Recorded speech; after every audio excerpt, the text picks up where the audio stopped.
Hello everybody.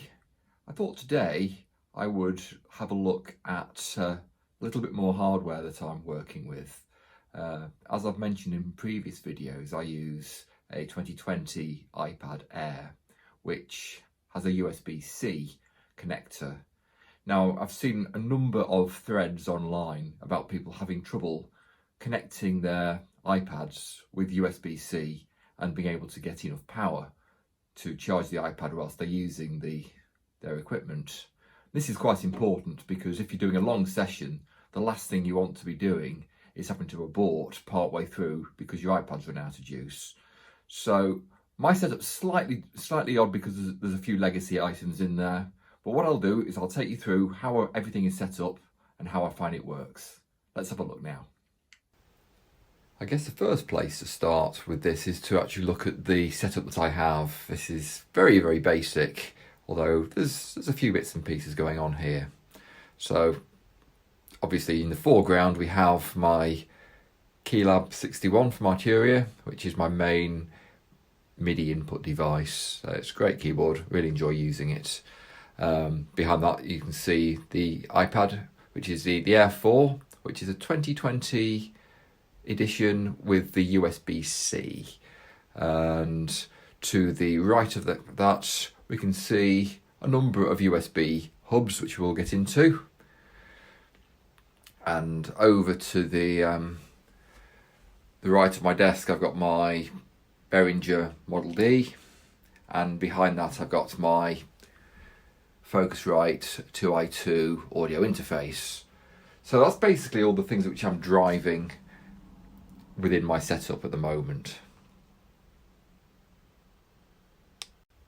I'll now do a close-up of my main USB hub. Now this is just a powered USB 3 hub which I've had for a number of years. It was originally attached to the iPad via a Lightning camera connection kit, but essentially what's going on here is we've got the blue cable, which is one that goes to the iPad ultimately. The red cable is my USB connection to the Model D. The white cable goes to the Arturia Keylab, and the grey cable on the left side goes to the audio interface. So there's not a great deal of surprise there. There's not a huge number of objects which need to be connected, but I find having this separate USB hub, which is the main connector to all my gear, is really easy to work with because it means that it's all in one place. And actually, like that USB hub is stuck down to the desk just so it doesn't slide around and fall off. If we now move forward from that USB hub, we can see the second USB device. And this is an Anker 7-in-1 USB-C device which has power delivery. So you can see the main device is connected to mains power via USB-C, so that's bringing power into the device. We've got the other end of the blue USB 3 cable from my other USB hub, and this device is connected directly into the iPad. So the iPad is being charged via the Anker hub, and the Anker hub is otherwise only just connected to my main USB hub, which then coordinates all the other devices attached to my setup. Obviously the Anker hub has a number of other ports. We'll have a quick look at that very shortly. So I could connect things more directly to that device, but I just find it easier because if I need to plug all my other gear into the laptop, it's just a matter of shifting this cable into the laptop and then everything else is connected and works. I think it's important to mention when using a hub such as this is that it draws its own power as well.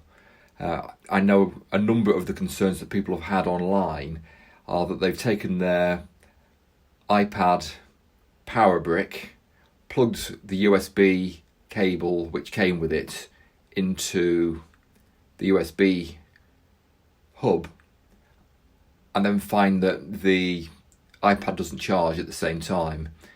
And the reason is that these hubs can often draw about 15 to 20 watts of power themselves. So if your iPad power brick is only 20 watts in itself, there's very, very little actually getting to the iPad, which is why it doesn't charge. So the two things you need to allow for here is a power brick which is big enough to support everything you're using. I'm using my laptop power brick in this case, which is a 65 watt power brick. So that's ample to drive 15 watts of USB hub and the 20 watts charging of the iPad itself. And then in any other power draw from the USB, there should be plenty to go around there. The other thing which people get caught out by is the USB-C cable. For power delivery, it needs to be rated to the amount of power you want to pull through it. So if you've got a 65 watt power brick, but your cable's only rated up to 20 watts, that's all it will actually transfer. So you might have, or at least might think you've got all the power you need, yet the iPad doesn't charge.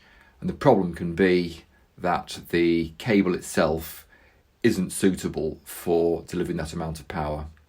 So again, these are Anker cables that I've got here. None of this is sponsored, by the way. I just quite like Anker's gear.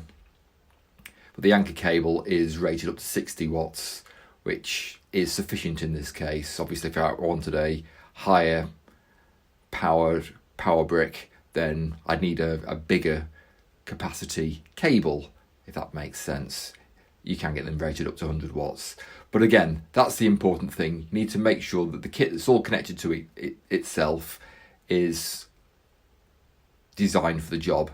If you've got a cheaper USB-C cable, it may not even be designed for power delivery. So spend a little bit on the cables and the equipment and it will work for you. I thought I'd finish this section with a closer look at this USB hub. So obviously we've got USB-C connector on one end, and that's sort of hardwired into the device itself. So there's nothing on the top, but on, let's turn it around so it's the right way.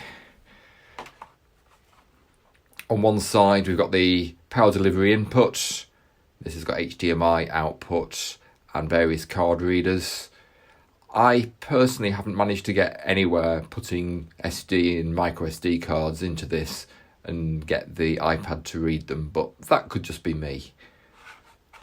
On the other side, we've got two USB 3 ports. So I'm using one of those into my other hub. But again, you can use these for USB flash drives, as the latest versions of iOS or iPad OS will now allow you to use external storage via USB. And on the back is just the details about it. So that's a brief breakdown of my USB setup for working with my iPad. Hopefully that's of some help to you. If you've got any questions, please leave them in the comments below and I'll endeavour to get back to you on them, and if I can answer them, that is. And yes, hopefully that helps you set up your iPad to use your hardware and other peripherals with it. Thanks again. If you enjoyed the video, please hit the like button. And if you're not already, please consider subscribing to the channel for more content. Thanks very much. Bye for now.